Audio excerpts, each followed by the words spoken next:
Good morning students. आज हम एक नया चैप्टर स्टार्ट करेंगे from your EVS chapter 6 plant around house. जब आप क्लास 5th में थे तो हमने वेरियस काइंड्स ऑफ प्लांट पढ़े थे कि कुछ प्लांट सरफेस पे ग्रो होते हैं, कुछ अंडर वाटर होते हैं, है ना, कुछ बुशेस होती हैं, श्रब्स होते हैं, हमने पढ़े थे, हर्ब्स होती हैं, पढ़े थे। अब हम प्लांट्स अराउंड अर्थ में अब जो हम फर्दर टॉपिक हम कवर करेंगे हम करेंगे सबसे पहले रिप्रोडक्शन इन प्लांट्स, यानी कि नए प्लांट्स ग्रो कैसे होते हैं। इसके बाद में सीड डिस्पर्सल और सीड जर्मिनेशन, ये क्या होते हैं हम आगे नेक्स्ट क्लासेस में समझेंगे, बट आज आपको सिर्फ रिप्रोडक्शन इन प्लांट्स के बारे में समझना है। ओके, अब रिप्रोडक्शन ऑफ प्लांट मतलब क्या? The process of producing a new plant from the parent plant is known as reproduction of plant, यानी कि एक नया प्लांट कि अपने पेरेंट प्लांट के किसी हिस्से की वजह से ग्रो होने स्टार्ट होता है, उसको हम बोलते हैं रिप्रोडक्शन। हो सकता है उसके लीव्स होगी, हो सकता है उसके स्टेम यानी कि तने हो सकते हैं, हो सकता है उसकी जड़ हो सकता है उसके सीड्स यानी कि उसके बीज हो। सो जब एक न्यू प्लांट ग्रो होता है अपने पेरेंट प्लांट किसी अंश से, उसे ही हम बोलते हैं रिप्रोडक्शन इन प्लांट।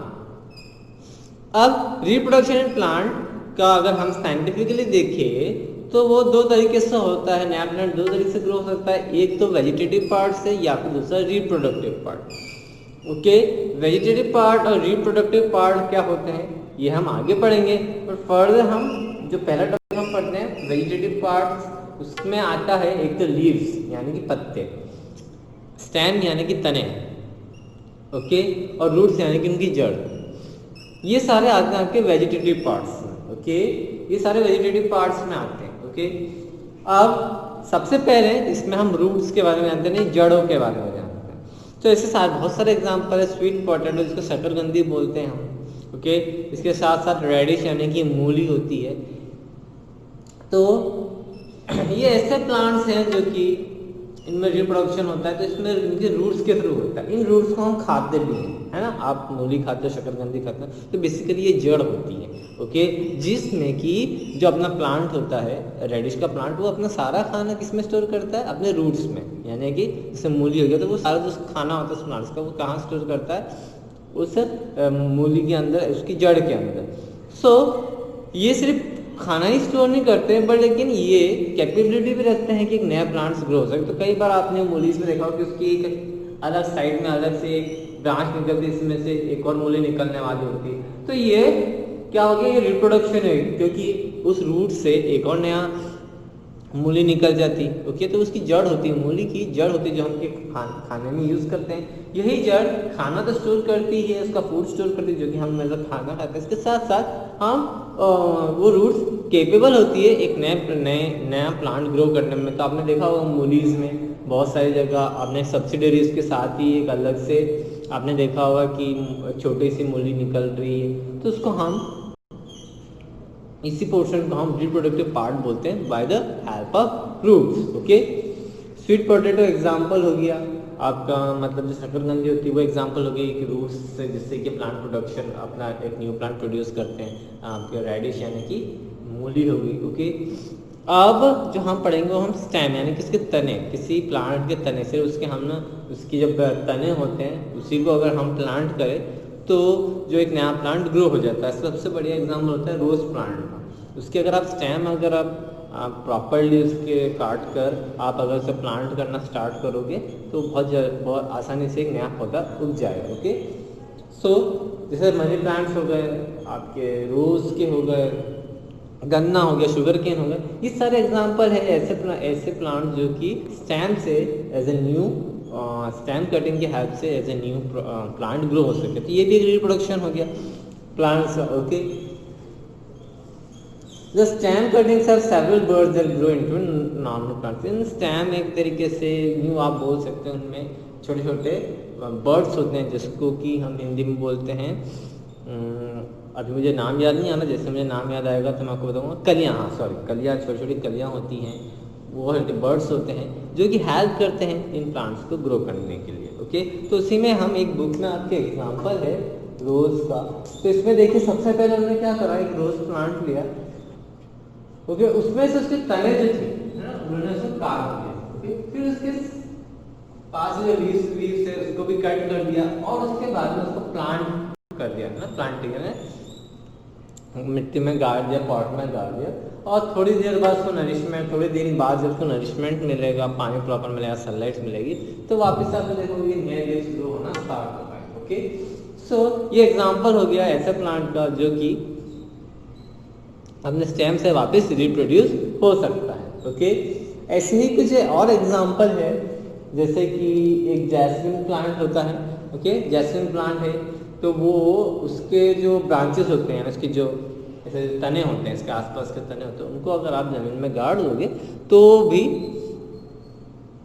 वो एक नया प्लांट ग्रो करके दे देंगे। ओके, ये जैस्मिन प्लांट का ही एक वो है एग्जांपल है आपकी बुक में जो इमेजेस है, इसमें अगर आपको क्लियर नहीं दिख रही हो तो पेज नंबर 56 पर इसकी इमेज है। जैसे कि some plants jasmine can be grown by burying their branches in soil without detaching them from the plant. आपने एक प्लांट से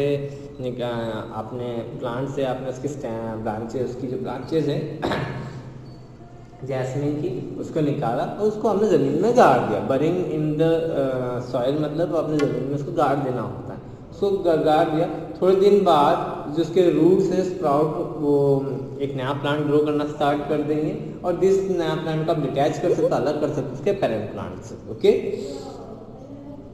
जैसे कि आपकी बुक में एक इमेज है तो आप देख रहे हैं कि यहाँ पर क्लियर नहीं है तो इसमें मैं आपको बता नहीं पा रहा हूँ, पर लेकिन बिकॉज फिर डार्क है, आप अगर ध्यान से देखेंगे तो आपकी बुक में ये देखिए तो ये रूट्स हो गई है ना, इसकी ये रूट्स हो गई जैस्मिन प्लांट की, ये यहाँ पर दिख रही है और यहाँ पे साइड में एक और प्लांट दिख रहा है। तो इसको इन्होंने क्या करा, इसके ब्रांचेस को उसको वापस ज़मीन में गाड़ दिया। तो ये पोर्शन है जो ज़मीन के अंदर गड़ गया था, इसने वहाँ पे ये ज़मीन के अंदर अंकुरित हो गया। ओके, और वहाँ पर इसने वापस से रूट्स बनाना स्टार्ट कर दिया, वहाँ से एक नया प्लांट ग्रो करना स्टार्ट कर दिया।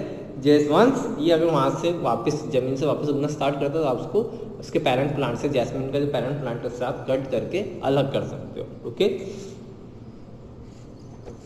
अब कुछ ऐसे अंडरग्राउंड स्टैम्प्स भी होती हैं, है ना, जो कि ज़मीन में उसको गाड़ दो, उसके तने को अगर आप ज़मीन के अंदर पूरा गाड़ दोगे तो वहाँ पर वो फ्लरिश होना स्टार्ट हो जाएगा, वहाँ पर अपना खाना बनाना स्टार्ट कर देगा। उसी में एग्जांपल है हमारे अदरक यानी कि जिंजर का, पोटैटोज का, अनियंस का। ये सारे ऐसे एग्जांपल्स हैं जो कि अपना खाना स्टोर करते हैं और बर्ड्स में जो उसके बर्ड्स कलियाँ होती हैं उनसे वो नया प्लांट्स और ग्रो कर लेते हैं। ओके, तो ऐसे कुछ अंडरग्राउंड स्टैम्प्स है जो पोटैटोज हो गई, अनियंस हो गई, जिंजर हो गई, जो कि अपना खाना ज़मीन के अंदर ही स्टोर करते हैं। ओके, जैसे लाइक आपका अनियंस हो गए ज़मीन के अंदर रहते हैं, इनके ऊपर जो कलियाँ निकलती है वो एक नए प्लांट्स ग्रो करने में हेल्प करती हैं। ओके, बर्ड्स जिसको बोलते हैं। अब जैसे new plants grow from this birds. Okay, आपकी बुक में जो एग्जांपल है वो आपने पोटैटो और अनियंस का हो गया। इसके साथ साथ आप जब अदरक को देते हो तो जो उसके ब्रांचेस देखते हो वो उसकी स्टेम्स होती हैं, यानी कि उसकी तने होती हैं, जिसको क्या अपने फूड आइटम्स में कंज्यूम में करते हो। आज आपके लिए सिर्फ यही टॉपिक है जिसमें कि हमने स्टेम और स्टेम से कैसे ग्रो होते हैं प्लांट्स और रूट से कैसे प्लांट्स ग्रो होते हैं, कौन कौन से प्लांट्स है जो कि रूट की हेल्प से ग्रो होते हैं, कौन से प्लांट्स है जो कि स्टेम से ग्रो होते हैं। रूट्स में हमने पढ़ा था स्वीट पोटैटो हो गया, ये सारे ऐसे प्लांट्स हो गए जो कि अंडरग्राउंड ग्रो होते हैं इनकी रूट्स की हेल्प से। ओके, अब स्टेम में तो हमने रोज़ का देखा, जैस्मिन का हमने देखा, तो उसके ब्रांचेस को अगर आपने अपनी ज़मीन में गाड़ दिया तो वो ग्रो करना स्टार्ट हो जाता है। अब ऐसे ही कुछ वेजिटेबल्स या प्लांट ऐसे थे पोटैटो और अनियंस या जिंजर के, जिनके स्टेम को आप ज़मीन के अंदर गाड़ दो तो वो अपना फूड ज़मीन के अंदर भी मतलब खाना जो स्टोर करते हैं वो अपने स्टेम में स्टोर करते हैं, इसके साथ साथ वो एक नया प्लांट भी ग्रो कर देते हैं। Okay, thank you.